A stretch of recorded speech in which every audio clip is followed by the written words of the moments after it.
Good morning, class. Today is by far the last class of branch accounting. As we all know, I have already done few of the sums in the year wise, as well as I have done the previous year 2019 sum in your branch chapter. And as you all know, I have two chapters to cover. One is investment accounting, another one is branch accounting. So investment accounting I have covered it. Today is the branch accounting. Today is the 10th class, 10th lecture of this class, and I have given few homeworks with that also in my previous classes. So today I will be doing one independent branch. As we all know, independent branch is a separate portion of the branch accounting. I have done dependent branch, synthetic method, analytical method, and all cash price method, wholesale price method, but I have not started with independent branch. Today I will be doing one sums with that, but before going to the sums I will discuss what is independent branch. Suppose if a branch becomes very big in size and its function becomes multifunctional, it may be allowed to maintain its own account under the double entry system. So in that case, the head office frames the policies, the branch operates freely within the peripheral of that policies as an independent unit. Means the head office totally frame the policies, but the branch operates independently because it is very big in size. So it is not possible every time to give the record or to provide all the documents, each and every documents on a daily basis to the head office. So the head office frames their policies how to operate, and the branch will operate exactly on the basis of those policies. So in that case, that is basically the independent unit. It receives obviously goods from the head office, but makes local purchases also. Sometimes it does not remit on a daily basis, as I have said. An independent branch maintains a head office account always. The head office maintains same wise a branch account of such branch. Different methods has been applied with it. I will be providing the few inputs of that method, how the goods depot in transit, what will be the journal entries of that, and what will be the journal entries recorded in the head office, as well as what will be the journal entries as recorded in the branch office. So on that basis, I will be doing that. Next, I have one sum with you. I have provided that. If you go through it, it says that a company has its head office at Kolkata and a retail branch at Patna. Its head office is located in Kolkata, but the branch has retailed it at Patna. Goods are sold at 60% profit on cost. Means goods has been sold on 60% profit on cost. Let we assume that the cost be 100, then the selling price will be 160. The wholesale price is cost plus 40%. The wholesale price is cost plus 40% means the cost price is, I have assumed 100, so wholesale price will be cost plus 100 means cost plus 40% means 100 plus 40 means 140. That will be the invoice price or wholesale price. Okay. Goods are invoiced from Kolkata head office to Patna branch at a wholesale price. It has been transferred to at a wholesale price. Means obviously the rate of loading must be included in the invoice price will be 40 by 140. Then it comes to 22 by 7 if you deduct 20 divided by 20. Okay. So following are the particulars given. Prepare trading and PL account of both head office and branch for the year ended. Means I will be doing the same under the same trading account. Okay. Head office opening stock, Patna branch opening stock has been provided. Purchase has been provided of the head office, not the branch. Goods sent to branch has been provided for the head office at invoice price. Sales has been provided, closing stock has been given, not except Patna. Salary is given, other expenses has also been given. stock at head office are valued at cost price, but those at branch are valued at invoice price. Means stock at HO should be valued at CP, cost price, but those of the branch, means branch stock, has been valued at IP, means invoice price. Sales as head office are made only on wholesale basis, and that at branch only to retail customer. Sales at head office are made only on a wholesale price basis, and branch has been made it only for the customer. So we have to prepare the few working notes with it, then we can move forward to do the sum. Let's do from the beginning. The working note number 1, this is sum number 52 of my book. So if this is working note 1, okay, if we assume cost is equal to 100, invoice price means wholesale price, IP is basically cost plus 40%, which is 140, and selling price is basically cost plus 60%, which is basically 160, right? Therefore, rate of loading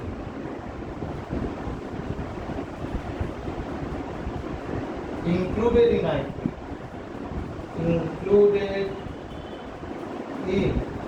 IP, is basically 40 by 140. IP means 140, so 40 by 140. If we divide it by 20, it is coming 2 by 7. Okay. As we can see that the branch stock value has not been given, closing stock of the branch. So we can calculate that. How we can calculate? This is what we know. Calculation of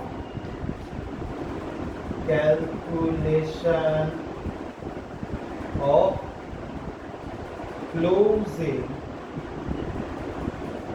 branch stock.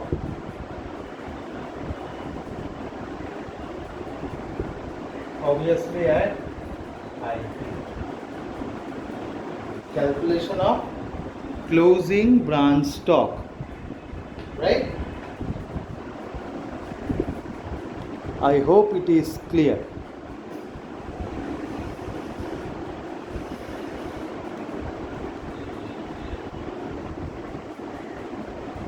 Yes. So, opening stock has been given of the branch, which is obviously at IP, which is 14,000, right? 14,000. Add goods sent to branch, which is also at IP, right?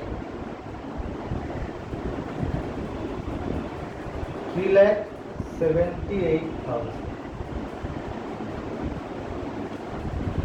It is coming 3,92,000. Now less IP of goods sold by branch.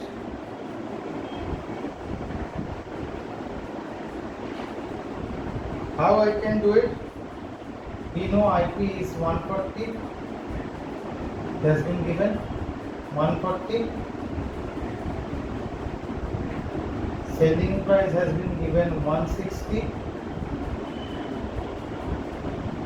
So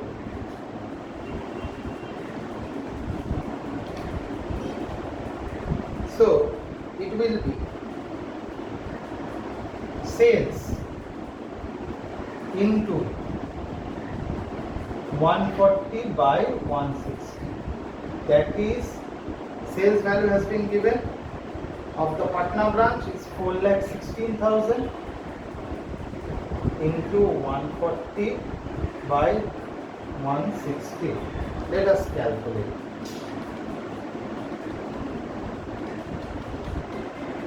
It is coming 3,64,000.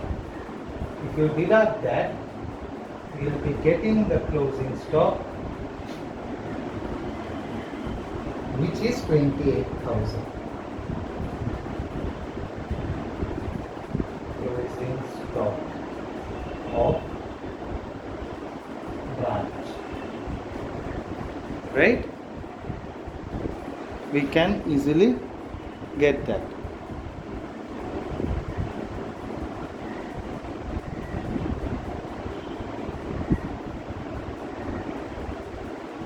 Right? Next, as we have seen,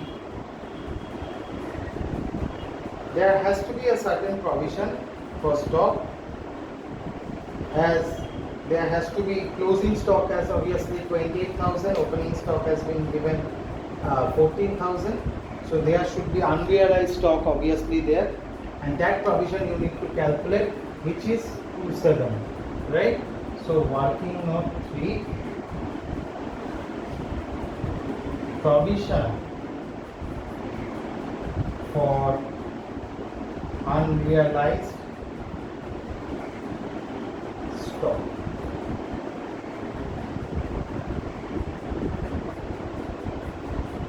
Okay.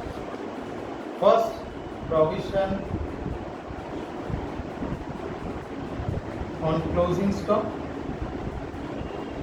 If you deduct from closing stock with the opening stock, you will get the net provision, which is 28,000. Just we now calculate 2 by 7. It is coming 8,000.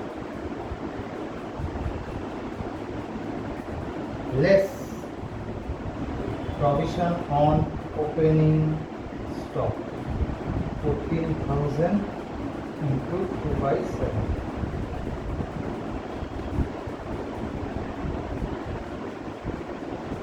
It is 4,000. So net provision should be transferred to head office. Should be transferred to head office bank. Net provision which we require, right? Net provision which we required. This is what the working note we need to do. After finishing that working note, we need to calculate the trading PLI, right? Let us do it.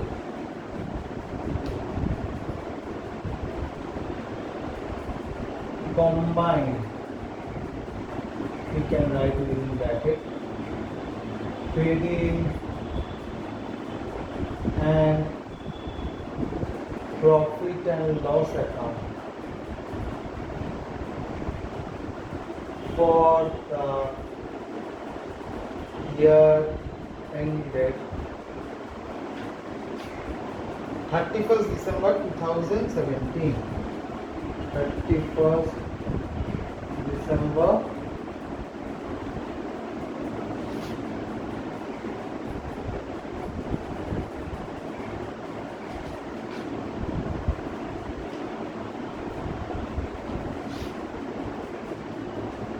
Particulars, head office, Patna branch, na?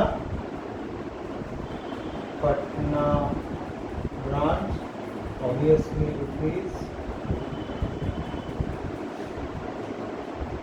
Particulars, head office,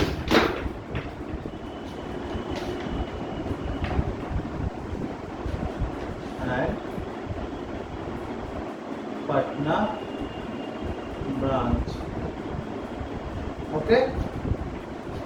So opening stock has been given to opening stock account 1,25,000 and 14,000.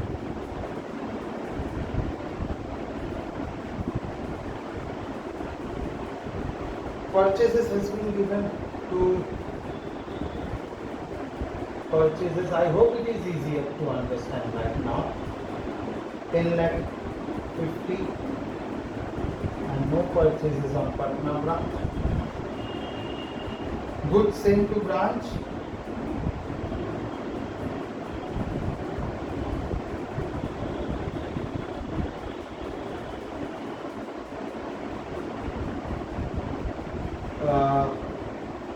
It will be sent to branch, means obviously it has been deducted from branch and it has to be added with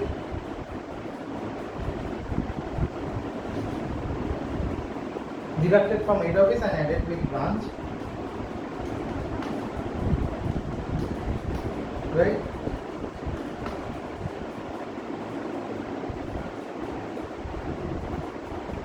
So to goods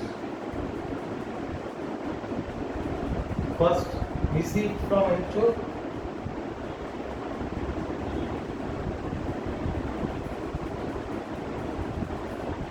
₹3,78,000. The Patna Bank is receiving, and who is giving? Obviously the head office. So by goods sent to branch.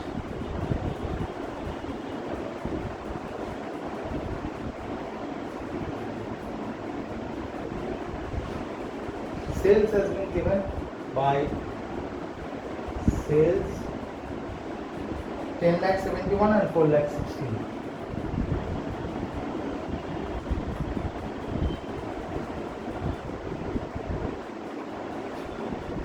Okay. Closing stock, we calculated it by closing stock for branch. It is working note 2, right? Head office has been given 3 lakh, no issue. But for branch it is working note 2, so 28,000, right? So 28,000 to gross profit.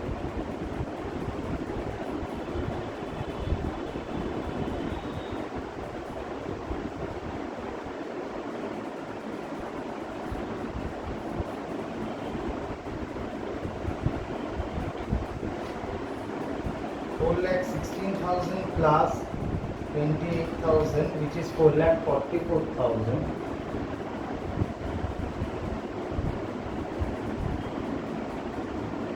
To deduct that 3,78,000 and 40, we are getting 52,000 over here, and it is 10,71,000 plus 3 lakh plus 3,78,000 is 17,49,000,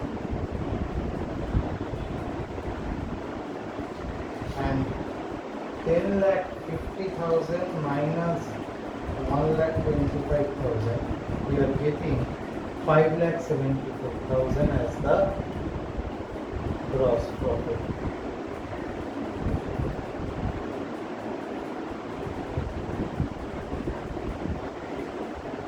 Okay. Now we can remove this portion. This is 4,000. We need to calculate over here. By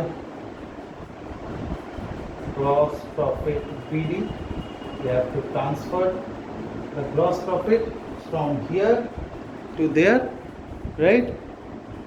So it will be 5,74,000 and 52,000. Salaries has been given to salaries. How much salary? 20 and 12.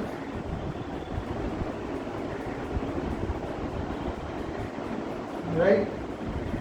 Other expenses 5 and 2.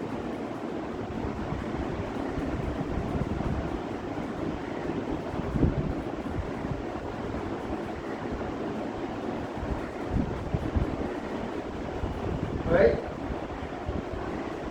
obviously the provision which we calculate, provision of stock.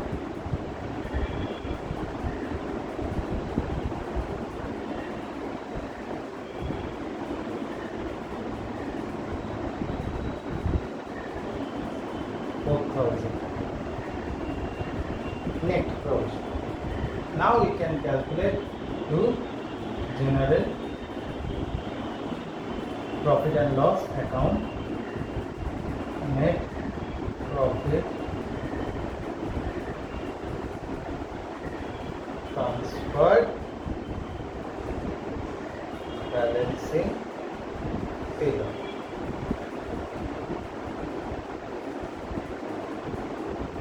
$5,74,000 and 52,000. It will be 40 into 38,000.